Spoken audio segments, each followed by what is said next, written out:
Do you have a suggestion for a Rockstar Impact Podcast guest?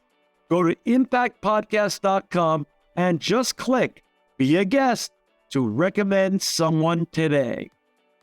This edition of the Impact Podcast is brought to you by ERI. ERI has a mission to protect people, the planet, and your privacy, and is the largest fully integrated IT and electronics asset disposition provider and cybersecurity-focused hardware destruction company in the United States, and maybe even the world. For more information on how ERI can help your business properly dispose of outdated electronic hardware devices, please visit eridirect.com. This episode of the Impact Podcast is brought to you by Closed Loop Partners. Closed Loop Partners is a leading circular economy investor in the United States with an extensive network of Fortune 500 corporate investors, family offices, institutional investors, industry experts, and impact partners. Closed Loop's platform spans the arc of capital from venture capital to private equity, bridging gaps and fostering synergies to scale the circular economy. To find Closed Loop Partners, please go to www.closedlooppartners.com.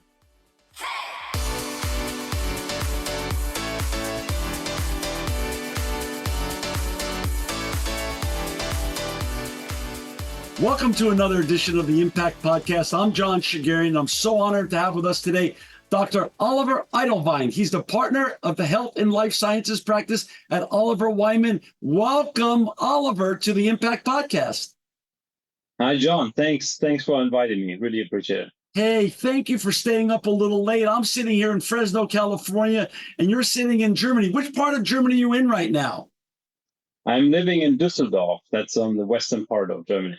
I've been to Dusseldorf. It's a beautiful city. And again, thank you for staying up a little late to tape this episode. I know our listeners and our viewers are going to be really happy after they listen to you. And before we get talking about all the important stuff you're doing in health and life sciences at Oliver Wyman, could we talk a little bit about you? Where did you grow up, Oliver? And how did you get on this fascinating and wonderful and important journey that you're on?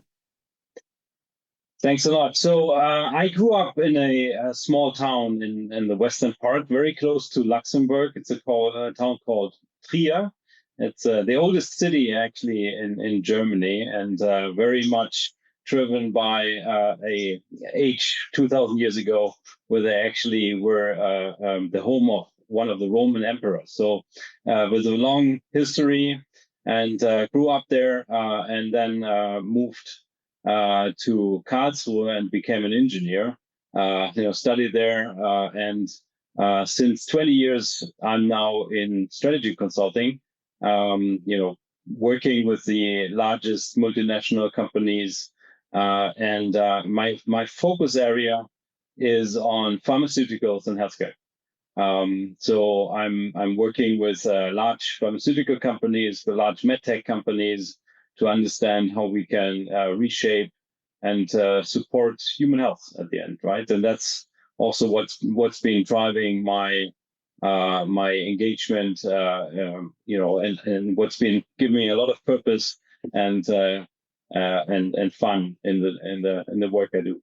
Oliver Wyman, explain, Oliver, what Oliver Wyman is for our listeners and viewers. That's a company that Oliver works at, Oliver Wyman, W-Y-M-A-N, oliverwyman.com. Explain what that is and how big it is and how far its reaches, so our listeners and viewers who are not familiar with it can get a better understanding.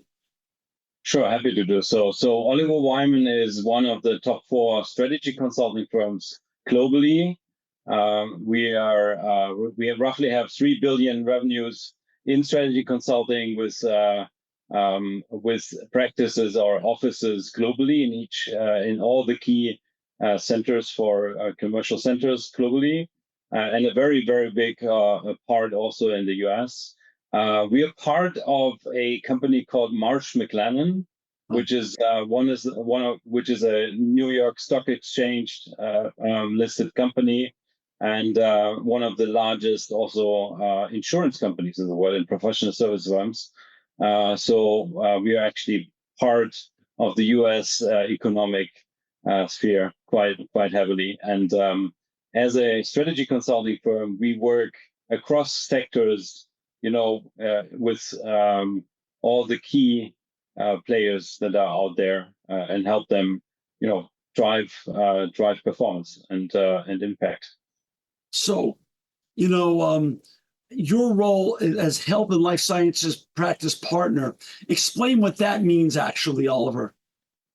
So I have two roles actually. One is my sector role is health and life sciences. So that means we are working with the large pharma, medtech companies, healthcare, healthcare companies, hospitals, providers, payers, and serve them as a sector. That's where my sector expertise in. On the other side, functionally, I'm actually working very heavily in the sustainability area since many years, and that's also where our work here came from working around supporting the companies build out strategies to support the climate change, and support the becoming more sustainable, and supporting our well-being on the planet.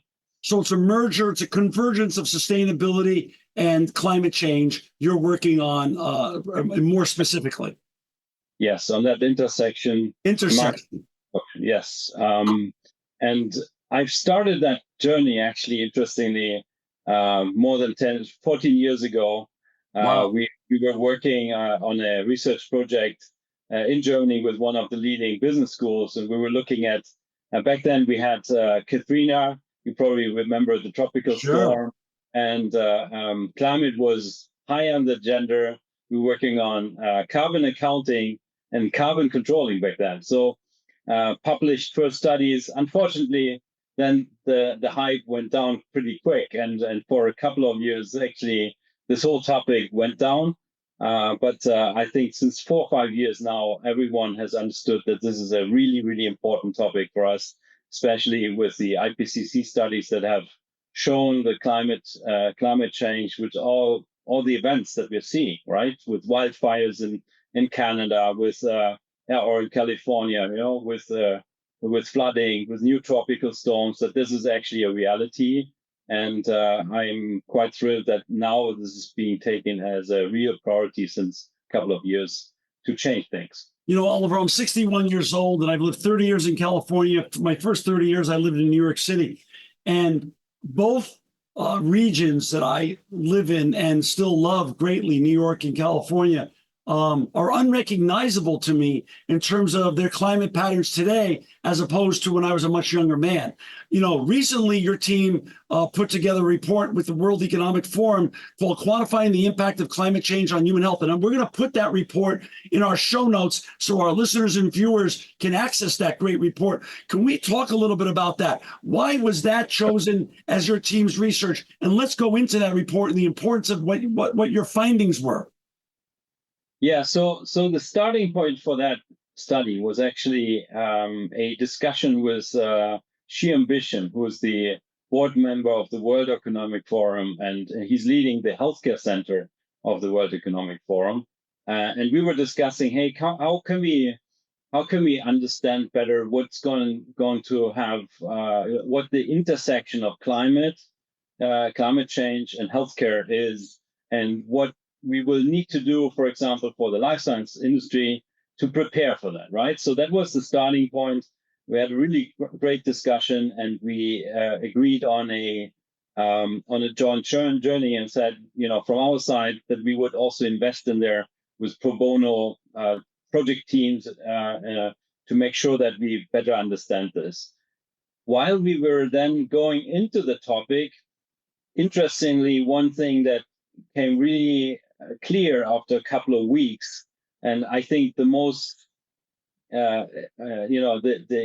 most interesting quote I got there was from a leading academic, actually from the US at Climate Week in New York, who said, look, we know better the impact of climate on our wildlife than on human health.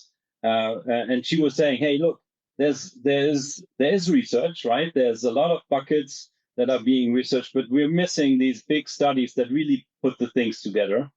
And that was also very much in line with what we were seeing. We had a lot of different data points.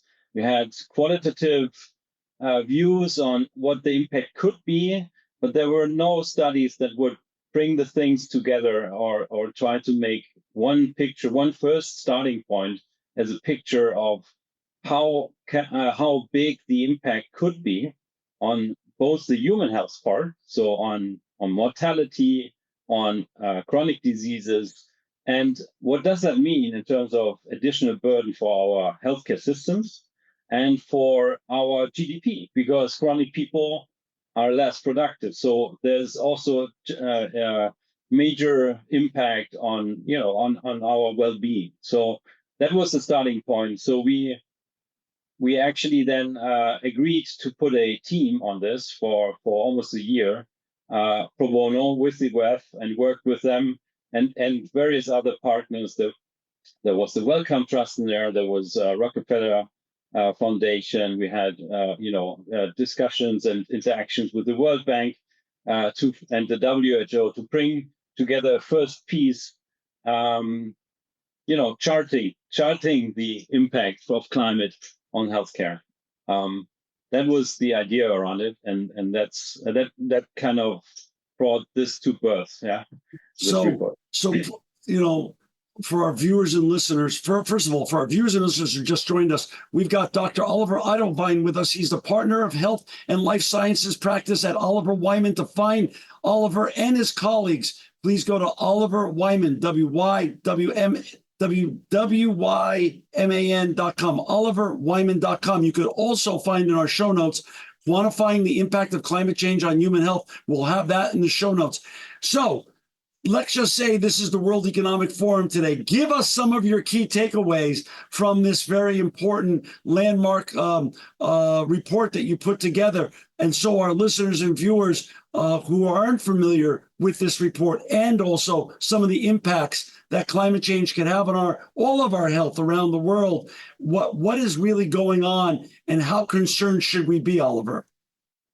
Sure, happy to do so. So I think let me start with one starting point that you need to choose whenever you go into this. So we used what is called the climate models. So basically the IPCC, that's the UN body that's doing all the research or pulling the global research on this together in yearly reports.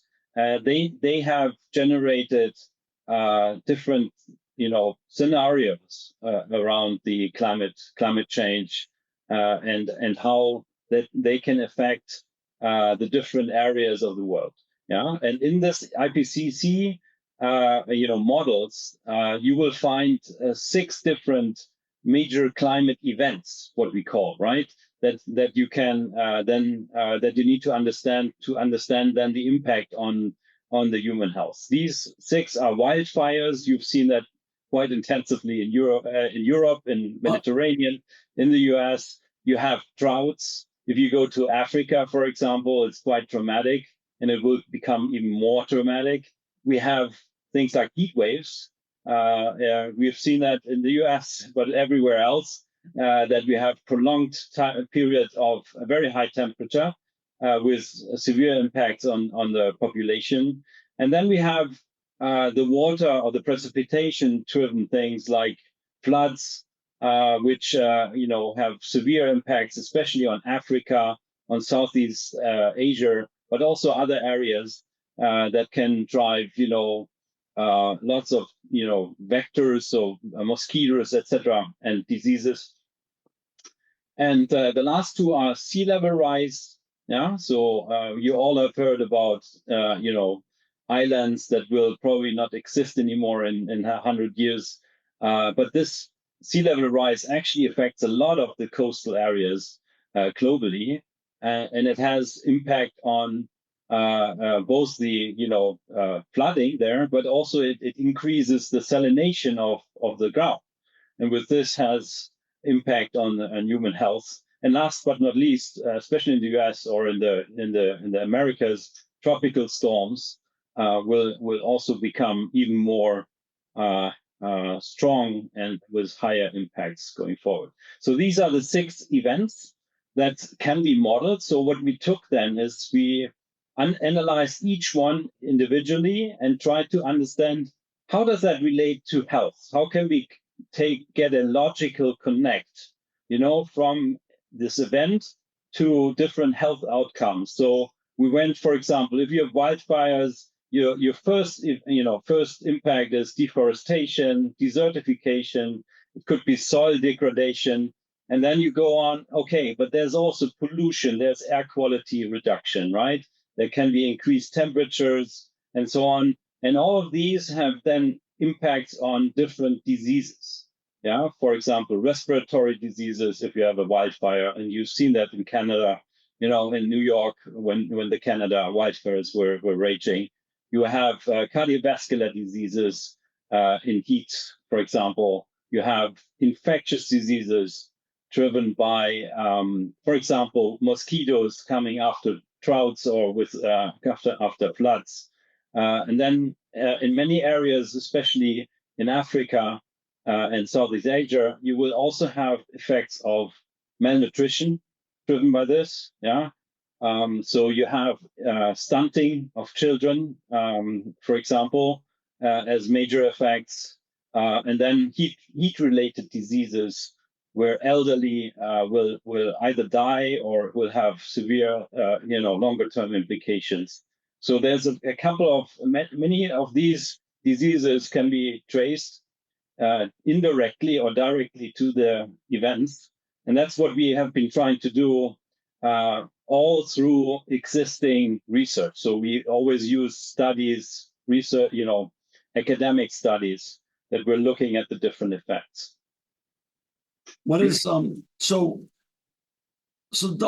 Oliver, this is bad news. I mean, it's but what do we do? Here we are in 2024. There's a whole, there's more science and more facts backing the negative effects of climate change around the world for all of us now. How do we start pushing back? And are we too late? Or are there things we could do to remediate these externalities that now you've recognized and you're identified, which are direct results of the climate change? So I think, first of all, of course, the best remedy is to prevent this, right? So all the efforts that we see there on net zero, on reducing carbon, they are absolutely necessary to reduce any impacts. What we modeled is basically what we think realistic scenario given the current trajectory. I mean, you see what's going on in our around the globe with wars, with geopolitical tensions, and reduced focus on several of these things. So what we took is what currently a realistic scenario of about 2.7 to 3 degree higher temperature by 2100. And the first thing that I think is important is to raise awareness. So what we try to do with the report is to wake up the policymakers, to wake up also the academics, to invest into further research and to invest into solutions, as you said, right? So we've brought up a grid of numbers. Yeah. So the economic impact that we're talking about here is roughly 12.5 trillion until 2050 in GDP losses and in additional costs. So this is serious money.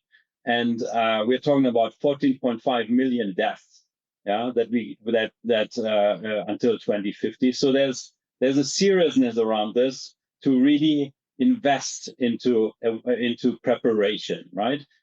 Is it too late? No, it's not. I think we still have the chance to reshape many things, but we need to make our healthcare systems more resilient. So we need to invest into measures to change to make them aware of what and how to address the impacts and how to make them less effectful on the population. Oliver, you're a doctor. You're unbelievably studied and smart, and you surround yourself with your colleagues at Oliver Wyman who are also highly educated and really bright people. Were you shocked by these findings yourself? Yes, I was. When we first saw also the results of bringing the picture together, um, we were shocked by the size of the impact, but also by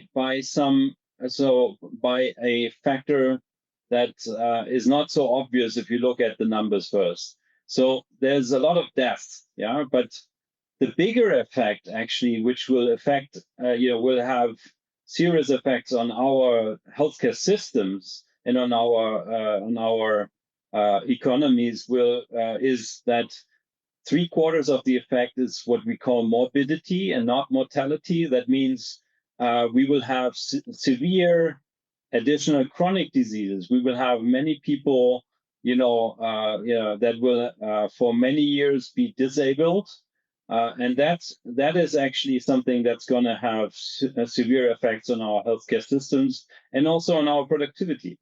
So we were actually quite that was one of the key findings that we found when we looked through the different types, that we can by really understanding how we can prevent some of these things, we will also prevent many people having a not so nice lives, or having actually a disabled lives, or for many years. So it really has a upside to invest in this and take this on, as we can still have an impact now, right? Many of the things that we are seeing are going to accelerate in the next 15 years, probably 10, 15 years. So there's a lot of effects starting 2030 to accelerate.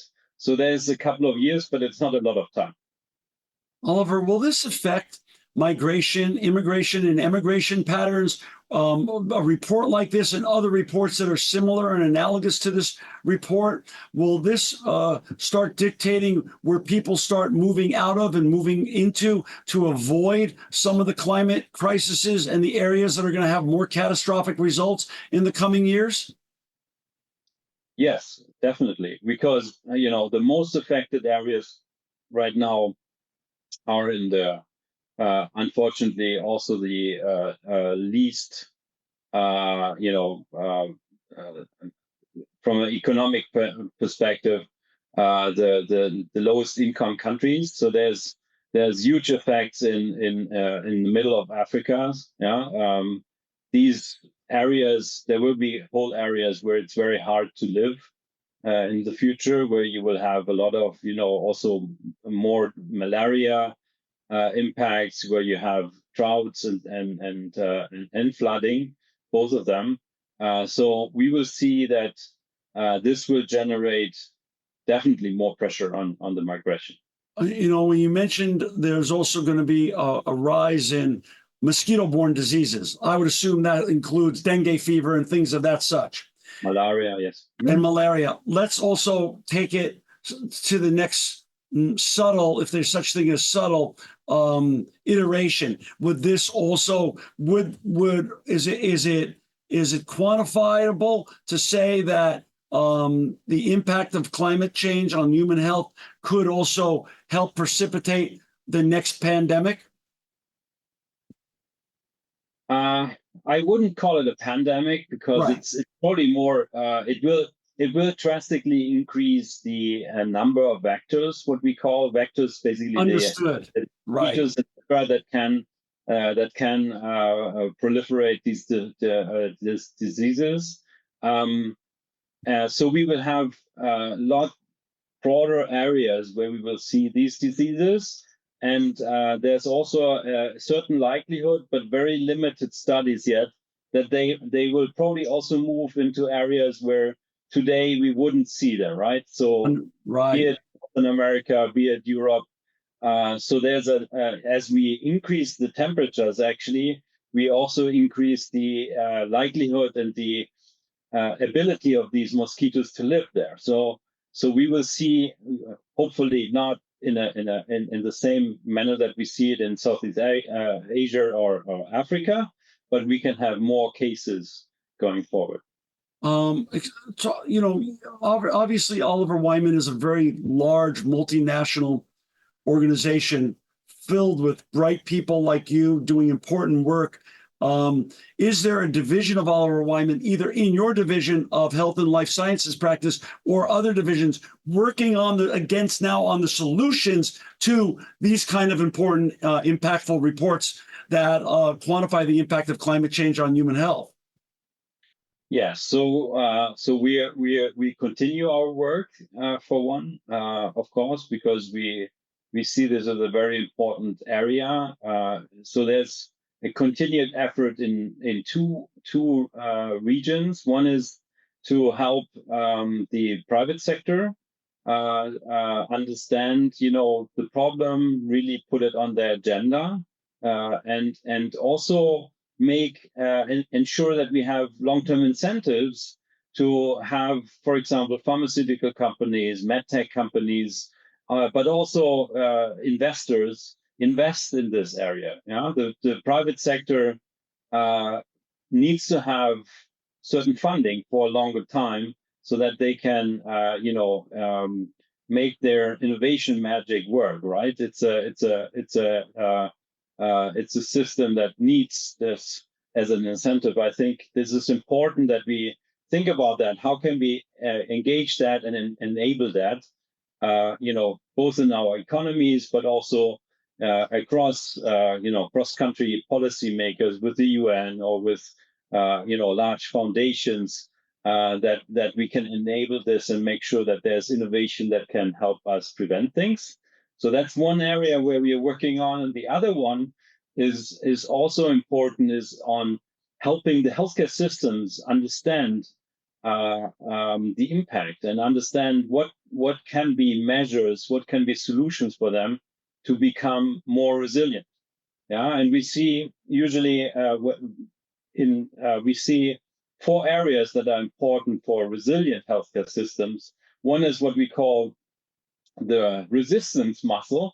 Yeah, so it's kind of being able to prevent any effect. So, for example, if there's a heat wave, can you have early warning systems that can already see this?